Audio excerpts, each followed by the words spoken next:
I almost want to put the introduction to Oz in this first section. No, that would make so much sense, though. Hello, everyone. Welcome to another edition of Arbitration Studios as we continue our journey across the whole damn thing of the Mass Effect trilogy. I'm JP Arbiter. And I'm Captain Jack. And we are about to meet a stunning example of humanity. Mm-hmm. It's funny, in the advertisements, this character was always called Subject Zero. Yeah. And we didn't get the Jack part until the story. And at first I was like, no, I like the idea of the nameless living biotic weapon. But having this character who is, they're not asexual in terms of their, sexual identity, but they're definitely asexual in terms of their presentation. Yeah, they're not. They're certainly not what one would say is classically feminine. But also, not androgynous either. No. But I think that, Jax is, in my opinion, Jax is the exact opposite of Jacob. In that the character is just such an interesting kind of the character is just so damn interesting to me. That's got so much going on. I emphasize all of this part in the beginning because I also wanted to show what is the most frustrating feature of Jack, and that is in cutscenes she is terrifying. It's true. The limitations of the programming at this time really, and you get to see this change even between 2 and 3, where you see her in 3 versus where you see her now. There's sort of a Valley of the Dolls thing going on with her, or not Valley of the Dolls, but Uncanny Valley. What I was looking for was Uncanny Valley with her. That's going on here and it's going on in general, and honestly in the earlier games, but there's just some weird proportions going on that are very frightening, and especially when I was talking about her biotic abilities. Oh, okay, you were talking about the biotic abilities. Well, I know you are a very basic person, so yeah, you're focusing on TNA here. Well, but... not so much TNA as just how frightening her visage is when she gets mad at you. Ethnically, she's Caucasian, but her eyes show that there's some Asian heritage there. I think at a certain point in Earth's this is evolution, This is 22nd century, right? Yeah, I think at a certain. Yeah, we're not to the ambiguously brown phase of humanity reintegrating itself. I think that there's this just general kind of. When she gets angry, her face actually just gets frightening. But yeah, but gameplay wise, we see in these cutscenes, holy crap, she just took on 3 heavy mechs, and then in gameplay with her power set, she can't handle 1. Yeah, exactly. There's a little bit of a, and that's something that presents itself in a fiction versus gameplay challenge throughout the game, because we also have an Asari Matriarch on our team here. We will be able to team up with Arya in 3. We have Liara. We have, hell, even Miranda is not even above average. She's top 1%. And none of them, gameplay-wise, none of them can function at the level that we would be able to see in cutscene, and that is horrifying. Yeah, no. I do like Kelly's analysis of it, which is why I included it here, but I didn't. Well, first off, I couldn't include it with Jacob because we never get an analysis of Jacob or Miranda. Right. But, and again, I feel like that fits into the fact that they were beginning characters that were supposed to teach us about how to run your party, and then they were supposed to go away. But Miranda has value beyond. She does. And she has cutscene value as well. And she has, I think, she has some interesting stuff about her. And her interplay with Jack is always impressive because it's that authority versus anarchy sort of thing. Absolutely. And of course, Kelly, our ship's counselor. With the great line of her personality is as colorful as her tattoos. Indeed. We don't get it's alluded to eventually when as we talk with her, but Jack is I don't I think personality wise that her that her gender identity in the present day would have leaned more towards non-binary. I think they would have been very into the they-them thing, and I just imprinted that by calling them they. Yeah. No, and I think that a lot of that comes. And I see where you're going with that, and I see why you're saying that, and I think a lot of that comes from our culturally speaking, we have a very set idea of what is feminine, we have a very set ideal of what is male, and anything that doesn't conform to those two things is going to be seen as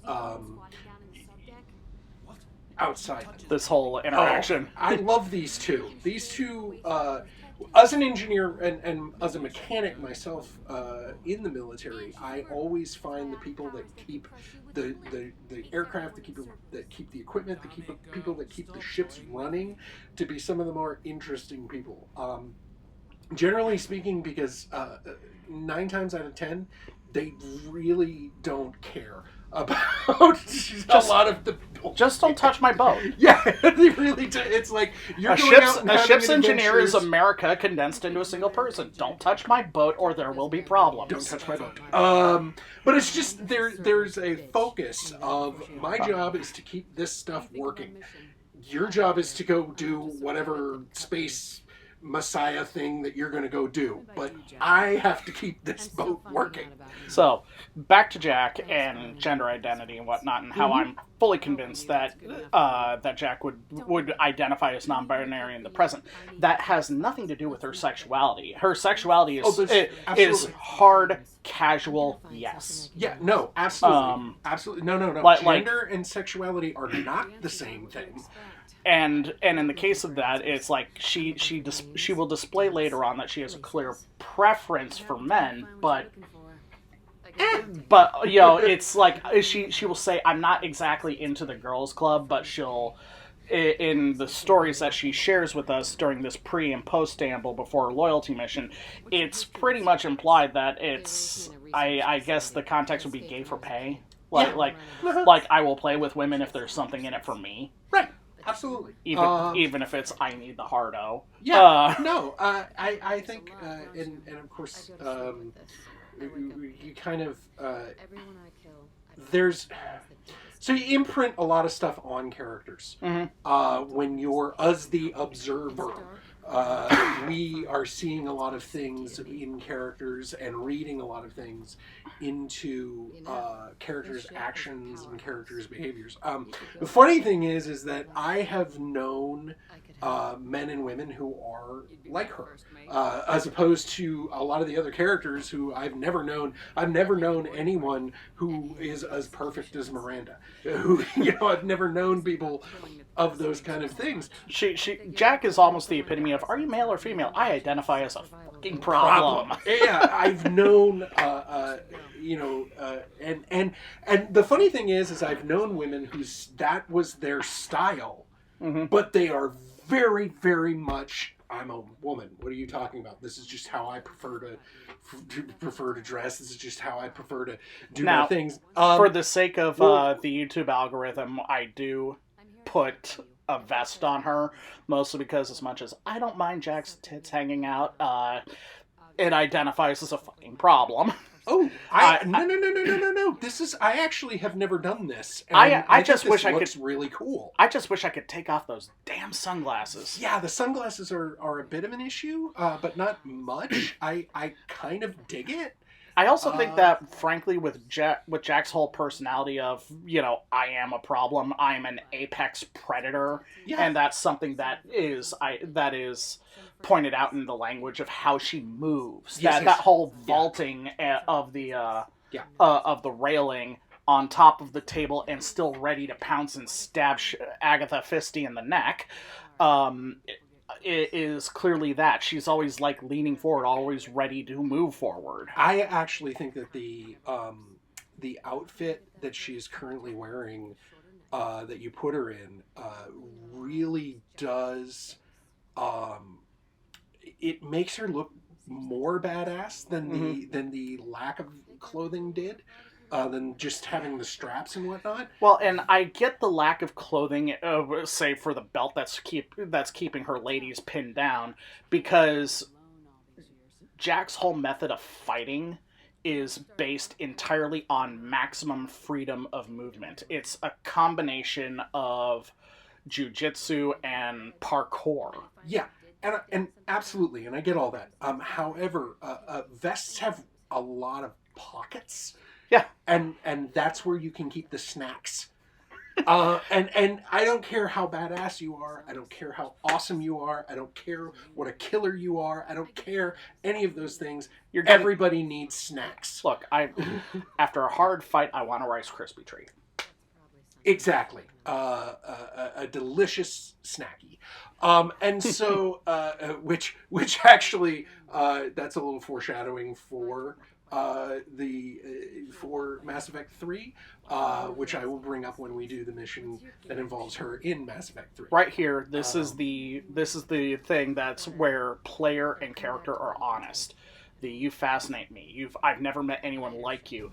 And it's sort of like, part of it is I want to domesticate you, part of it is like I want to heal you, like you are clearly a beautifully broken person here, but let's do that thing that the Japanese do with the gold filigree in between the cracks here, and try to make a functioning adult. Which is, in my opinion, and after years of existence, I have come to this realization: the wrong thing to do. The right thing to do is just to be like, hey, let's go on adventures together, and I'm going to accept you as you are. And that's where it's what I'm saying. A lot of people like to point to Garrus as Shepard's protege, but Garrus was already well along on his journey by the time we meet him.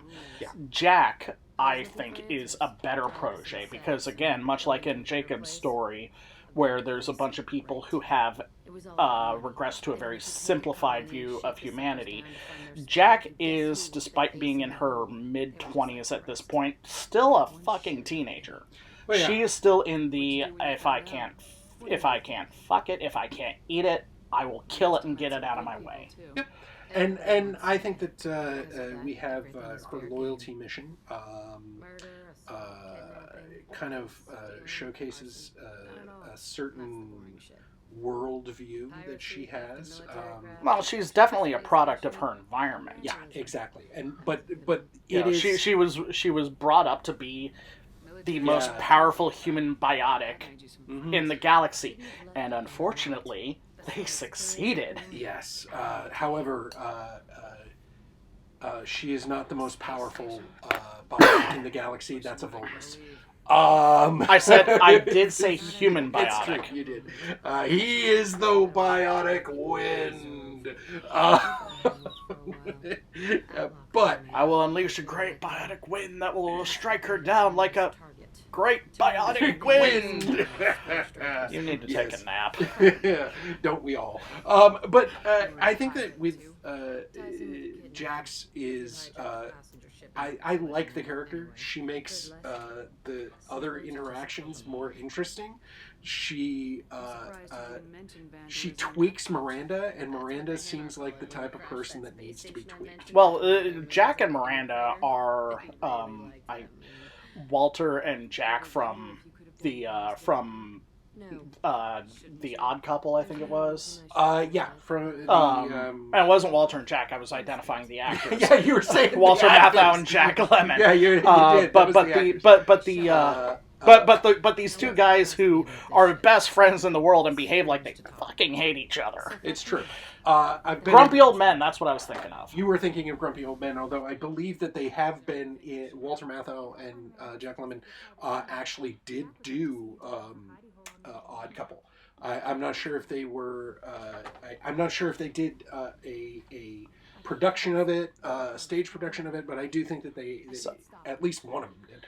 Dealing with impulses to self-harm whenever I am overstressed and desperate for relief and dealing with when things get bad.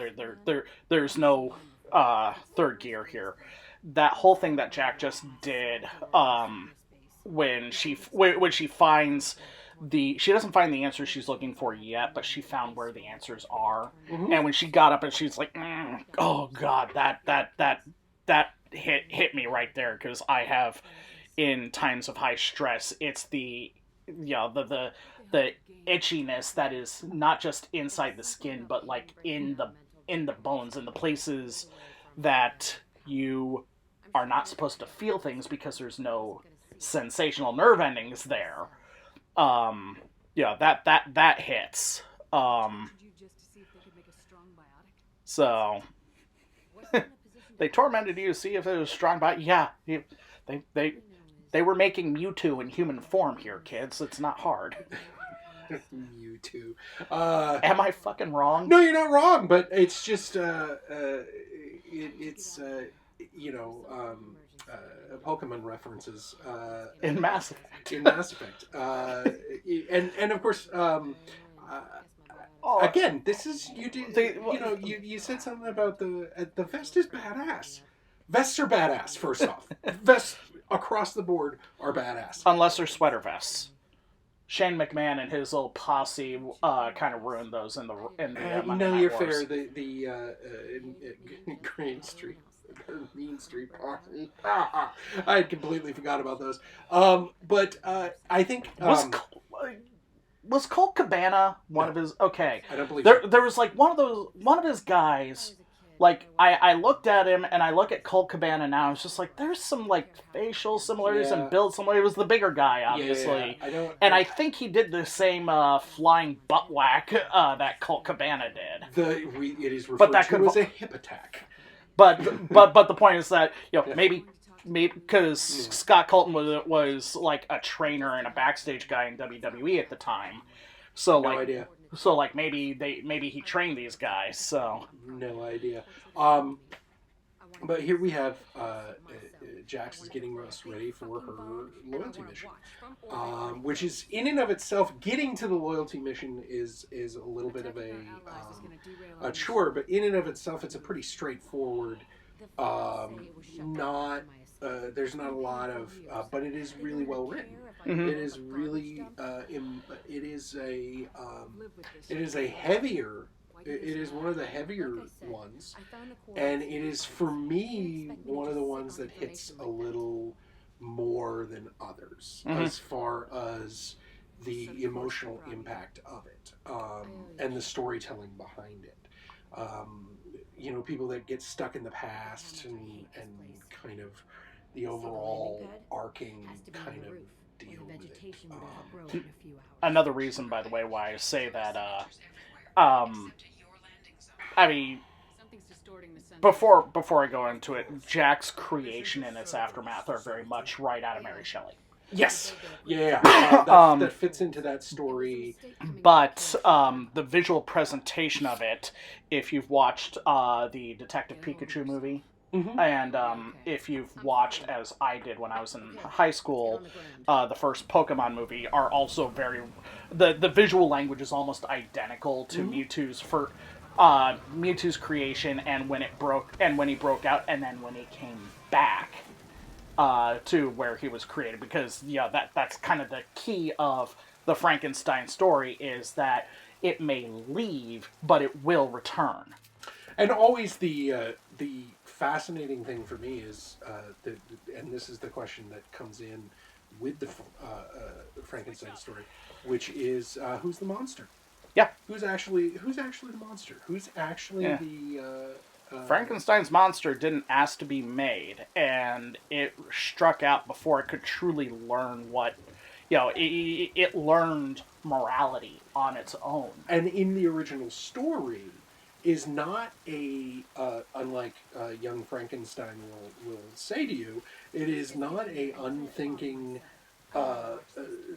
unfeeling beast. It is, in fact, a thoughtful, educated creature. the Frankenstein movie with Robert De Niro. Yes. That was a Yes. fantastic. That and the Gary Yes. Oldman Dracula movie, two fantastic movies based on Yes. classical horror. Absolutely. Although again, does the horror really? Does horror in the case of Frankenstein really fit, or is it science fiction? Absolutely. I think the original Mary Shelley story is one of the first science fiction stories. Some argue it's the first. Indeed. So, and again, we have another one of the mini games that I actually think is awesome because Left In for Time. in my opinion, and this is just my opinion, a mini game should not take you out of the game. It should not take you out of the immersion in the game, and I feel like the mini games in this one don't take you out of the immersion, whereas in the first one, where it was hit X, hit Y, hit, where it was basically Simon Says, I felt like that took you out of the game. Yeah. Have you had an opportunity to watch the Fallout TV show? Yeah. I have not. All right. Because I know you're like only all your familiarity with the Fallout franchise is through me. Absolutely. The whole aspect there of if we get results, nobody will care thing, how we got there thing, that's very reminiscent of a lot of the stuff from Fallout. It comes up because Jen and I just finished watching that show, and just made me think about that. Indeed, and here we have my actual. That's out of the mini games we have. That's my favorite, and that's probably my favorite mini game on any game, simply because they actually get the symbols correct for electronic work. I have seen those same symbols and whatnot. I mean, I've seen the wiring diagrams. I've seen some of them. I've seen the bridge one. I know there's the and, or, nor, and there's like 4 others, I think, that make up like basic wiring. Well, that's the and, or, and that kind of thing. Those are actually, that's programming. When you're talking about wiring, but electrical wiring is programming on a physical scale instead of a digital scale. The symbols are for different, like physical, like a diode, or a reverse biased diode, or a bus, or any kind of thing, and I like that about it. This is one of my. I like this. It's a very simple, very straightforward kind of story where she's learning. And I think there's another underlying thing here where it's trauma. When we experience trauma, it isn't always what really happens, and what we experience are not always the same thing. And that doesn't invalidate what we experience. And the other thing is that on a long enough timeline, anyone is able to talk about what happened to them without getting emotional about it. Because on a long enough timeline, it's just something that happened. That said, I am very, very disappointed in Jack because she broke the first and second rule of Fight Club. Yes. Yes, she does, and that is unfortunate. I am Jack's utter disappointment. Yes, indeed, indeed. You are correct. She does. And this right here, what Jack is experiencing, that dissociative moment of, wait a second, no, that's not how I remember it. That's something that, frankly, a lot of people who consume media need to get over. Is that, especially when you are the consumer of media, you have your perspective on it, and when you're watching a television show, you expect your perspective as the audience to be omnipotent. Yes. That's an excellent and it's point. not. Your bias is an amalgamate. Your bias as the audience is an amalgamation of all the characters that are on screen. Yeah. But also, you got to keep in mind that how we experience events is is biased, and it is because we're limited by the perspective of our senses. And so when Jack doesn't remember things that are displayed here, it was like, I got the worst of it. What are you talking about the other kids rioting? I broke everyone. I'm the main character of this story. No, you're not. That's Agatha goddamn Christie. Exactly. But I think in the case of and I want to reiterate that nothing, even though we learn that this, even at this point, we have learned that the situation is slightly different or vastly different than what Jax remembers it. This does not in any way invalidate her trauma. No, this does not invalidate her experience. But the thing is that she has an intentionally, by her handlers, limited perspective. Indeed. And that perspective has become... Okay.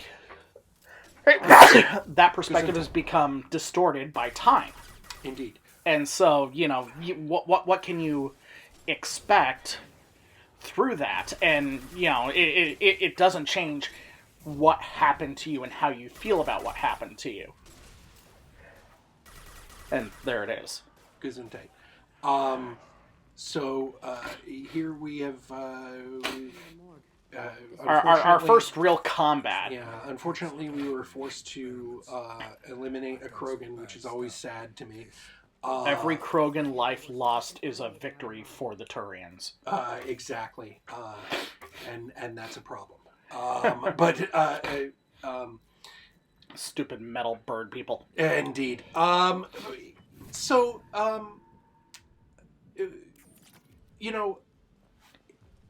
You're looking at this particular side quest. There's a lot of these beautiful, examples of the mini games going on. And I love the fact that they actually make their mini games useful instead of just having the mini games around. Just to open a random crate. Just to get a random thing. They're actually part of the game, which was one of the things that I really loved about the Arkham games. I'm not sure if it was good or bad to make it so that you couldn't soft lock yourself out of finishing a quest with the gates that had the or the locks that were led to progression in the story. It would have been very human, very realistic to say, "Oh shit, I fucked up this lock and now it's jammed." Yeah.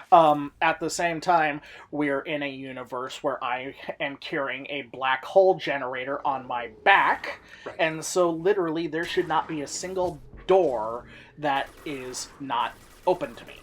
That is one of the things I like about D&D based games is that generally speaking, when you're playing a Dungeons and Dragons based RPG, there is always beating the door down. There is always breaking the door. Now, if you're doing that to a treasure chest, sometimes you destroy what's inside the treasure chest. Perfectly reasonable thing. But you opened it. But you opened it. Perfectly reasonable thing. This, by the way, is why my current D&D character is the way it is. So that way we can open stuff. If it's a treasure chest, I will just aim it at the lock and go for whack. Because mauls are wonderful, wonderful weapons. Yes, indeed. I have noticed that your party does not have a thief per se. But this is me telling you, put me in a situation where I have to play golf with the top of a treasure chest. Indeed. And when they have doors that are sealed that you can't just bash down, there's actually a reason behind it. If you have a black hole gun, there is no reason any door should remain shut. We've reached the dentist's office of this facility, which gives me the heebie-jeebies and actually remembering back to the first time I played this, which is difficult for me to remember back to yesterday, let alone when I first played this. I can remember the feelings of creepiness. Like this legitimately creeped me out, story-wise.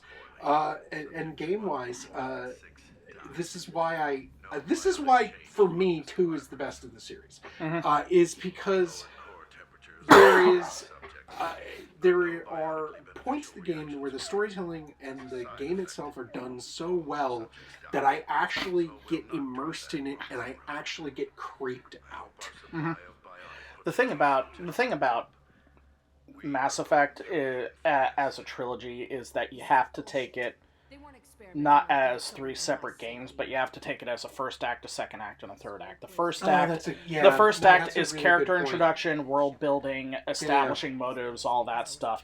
The second act is the great big, we're going to make all the connections. The third act is climax and resolution. And that's how the Mass Effect trilogy has panned out.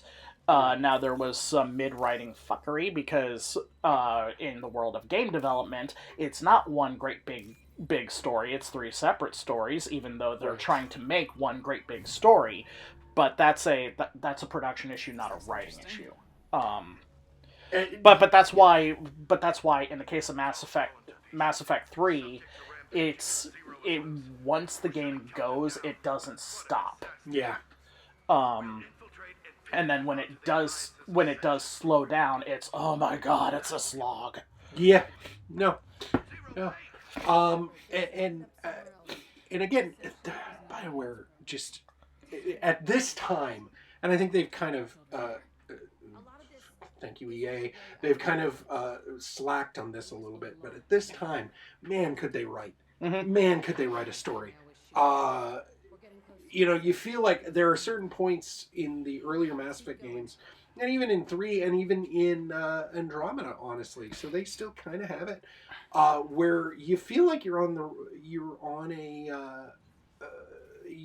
reading a novel, and you're along for the ride, and it's fun, and you want to be along for the ride, and you want to be, hey, where's this story going to take us next? So this Krogan does not have the canisters full of methamphetamine.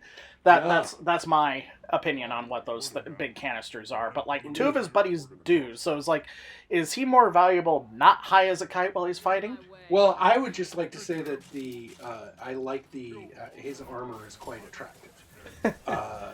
The silver and red. Yeah, and I'm not saying just because I have a thing for Krogan.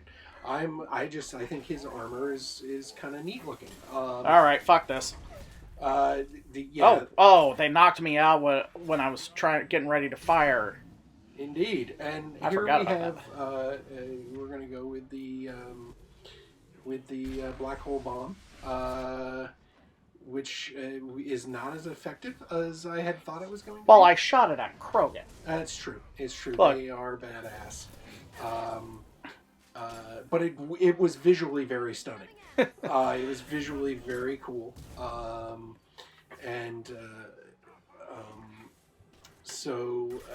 was neat. I took little note. I did take advantage of respecking skills and swapping out the bonus skill quite a few times in our story.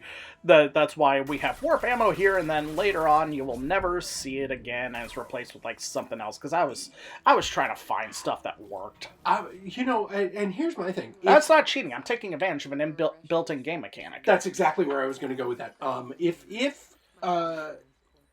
If respecking is part and parcel of the game, in the fact that there is if you spend X, you can respec. If you do this, you can respec. Then it is not cheating to respec. Well, and then there's no. You're not using a mod. You're not using a. We're using the Canadian World Order's equivalent of a Navy SEAL here, and Navy SEAls don't.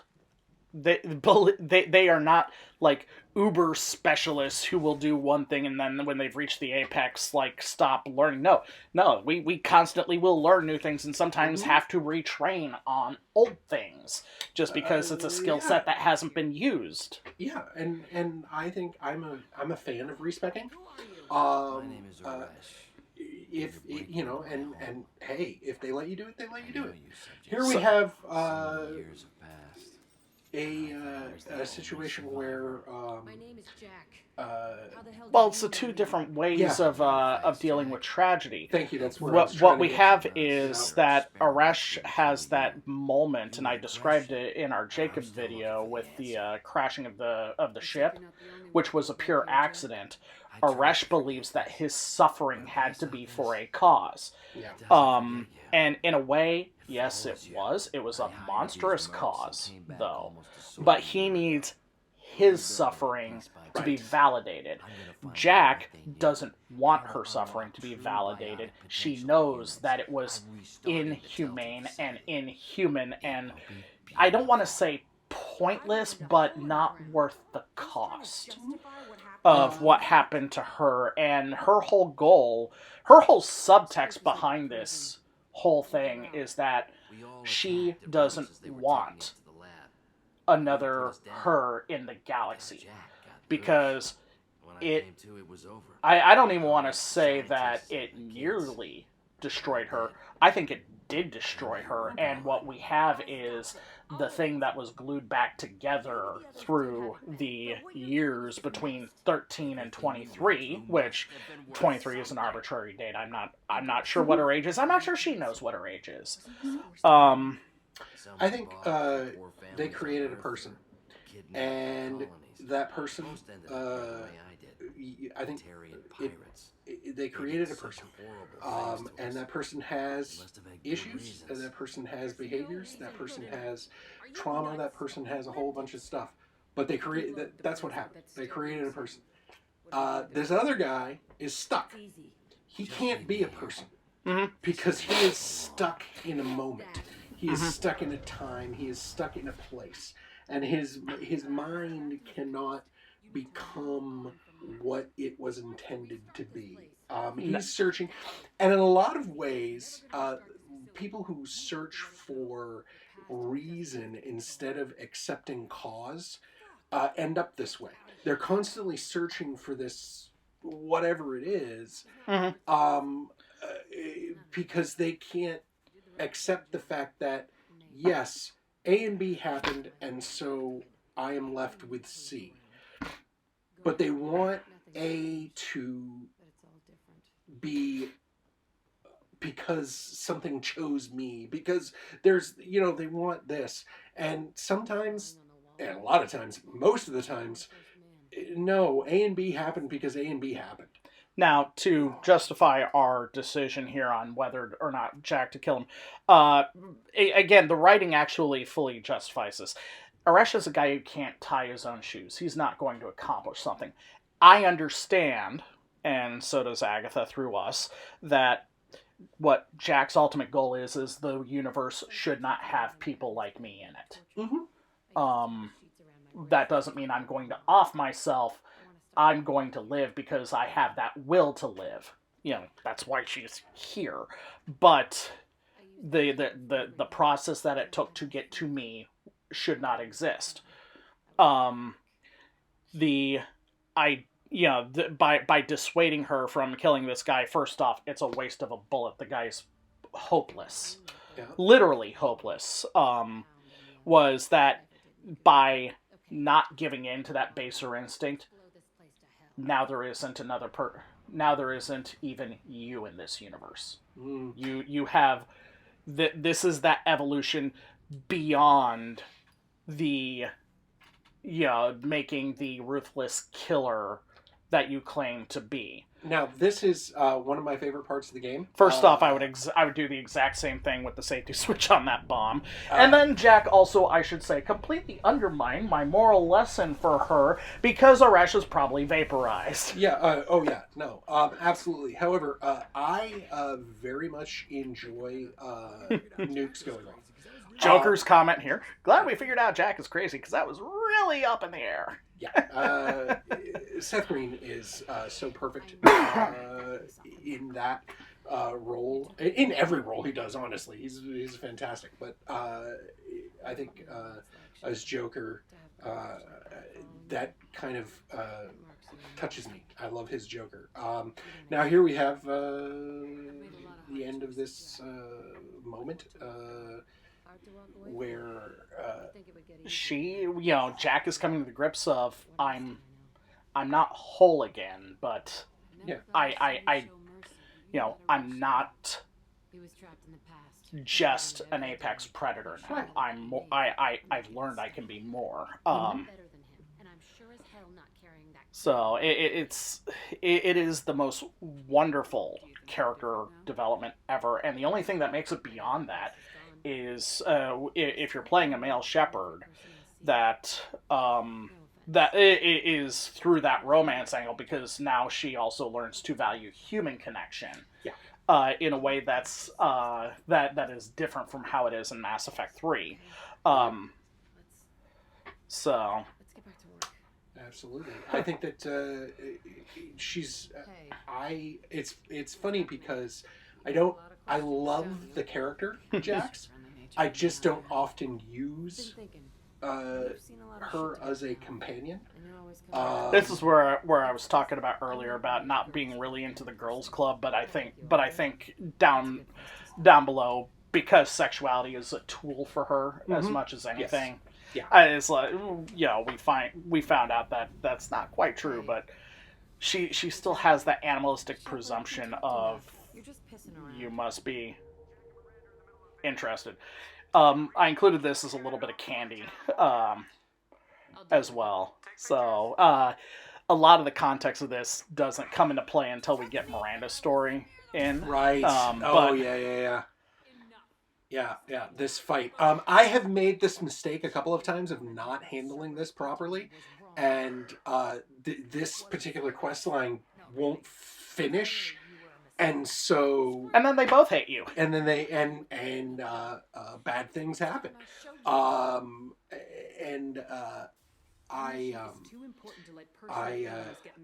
kind of regret doing the Paragon speech on this. I think I should have done the Renegade version and said, "You both shut your fucking traps." I don't disagree. Honestly, as a manager myself, I always try to create a copacetic environment. But in this case, I agree with you. Yeah. But they agreed to put it aside, and we agreed to put it aside, and next time we will talk about someone else. So, we'll be seeing you, kids. Deuces.